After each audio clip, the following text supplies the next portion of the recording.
Well, the Korean stock market has been on an upward trend to say the least. The benchmark Kospi finished the day at a new 26-month closing high of 2053 as persistent foreign inflows offset investors locking in profits ahead of a slew of global economic indicators due later in the week. Foreigners purchased $181.8 million worth of local shares on this Monday alone, extending the buying streak to a record 37th consecutive session.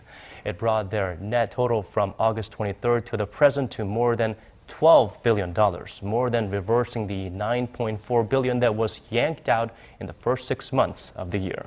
Right, the cash has fueled a more than 16% rally in stocks since the end of June, while the currency has also advanced. Now, so why the bullishness and how confident can we be about the Korean economy? Well, joining us live in the studio to give us an in-depth analysis of the local market and future prospects is Chang Jae-ho, research analyst at Korea-based Daeshin Securities.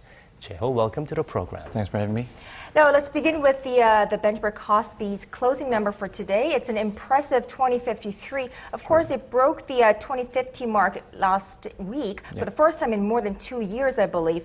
Now, foreign buying was the reason behind that, and it also broke its record streak today, 37th consecutive session. Tell us more about the in and outflow of money in the market and why foreigners are stampeding into the Korean market. Well, if you look at the fund flow data provider, APFR, there's mainly four equity funds for Korean market, which is a GEM fund, Asia ex-Japan fund, and Pacific fund, and international funds. For the last 2 weeks, there has been inflows to those four funds. The amount was about $2.5 billion. And if you look at only the Korean market, the foreign investors from beginning of from the 23rd of August, they have been buying Korean stock market for 37 consecutive sessions, which is about over more than 12 trillion won. The investors feel attractive about the Korean market is that because the biggest concern for the foreign investor is definitely, first one is macro fundamentals. If you look at Indonesia and India, they have been suffering for the current account deficit and the currency issues. But if you look at the other side, such as Korea and Taiwan, they have been more stronger than the Indonesia and other Southeast Asia countries. So that's why investors feel more attractive about the Korean market. Well, there's always shadow when there's light. What does not drive up the value of the Korean won, which is not exactly the best news for the nation's exporters because it would affect their competitiveness in the global market, right? Yeah. But yeah, Korean won notched near about 9 months high last week due to the foreign investors' equity buying rally. But if you take a look at the international market, the dollar index has been weak for several weeks, and because of the QE tapering issue and the U.S. debt ceiling issue so far. So that's why the dollar index has been weak. But if you look at the Korean market, but I think that the dollar is likely to rebound as the QE concern goes back to the right track. And once the QE tapering starts, then dollar is likely to rebound. And also, if you in Korea, because the BOK is cautiously monitoring the FX market, I think the Korean won will be likely to, they gradually will be weakened. Right. So another thing that's interesting about this is that Korean investors in major financial institutions are actually going in the opposite direction of the foreign investors. Now, are we going to see a repetition of a familiar cycle where, foreign investors push up the indices and then Korean investors start buying only after prices reach new highs? Yeah, of course, as a market theory, there's got to be a demand and supply. But yeah, foreign investors are aggressively buying the Korean stock market. But if you look at the institutional investors like trust and asset managers, they have been selling Korean equities for last 2 months.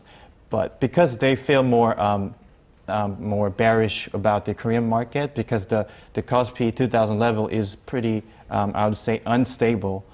And also the individual investors and fund managers are actually profit taking from the equity funds. That's why they have been selling those equities. But I think once the Kospi level is being stabilized at the above the 2050 level, then institutional investors will be back to the stock market.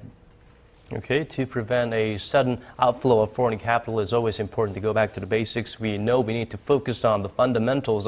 How are we doing in terms of that, Joe? Well, compared to Indonesia and India, Korea has been our economy has been pretty robust. Because the first one is the current account surplus is 19 months high. They have been rallied for 19 months, and the foreign reserve has been hit high record last month as well. So, like I said, the fundamental is quite strong compared to other countries. Yeah.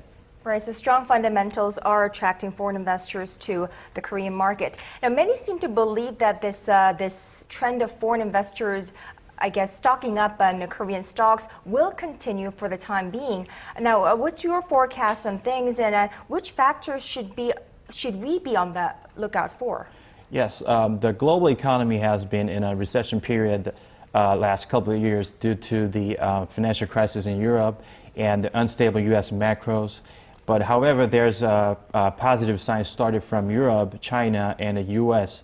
As I mentioned earlier, Korean company. I didn't mention it, but Korean companies will be benefit from all the major global players. But on the other hand, you have to keep monitoring the strong Korean won, and globally, you have to watch if the Chinese economy turnaround is firm or not. And the last one is the U.S. tapering issue is still a matter of concern as well. Okay, thank you for those very crisp and direct answers to all our questions. Chang Jae-ho, research analyst at Daishin Securities. We look forward to having you back here again. Thanks for having me.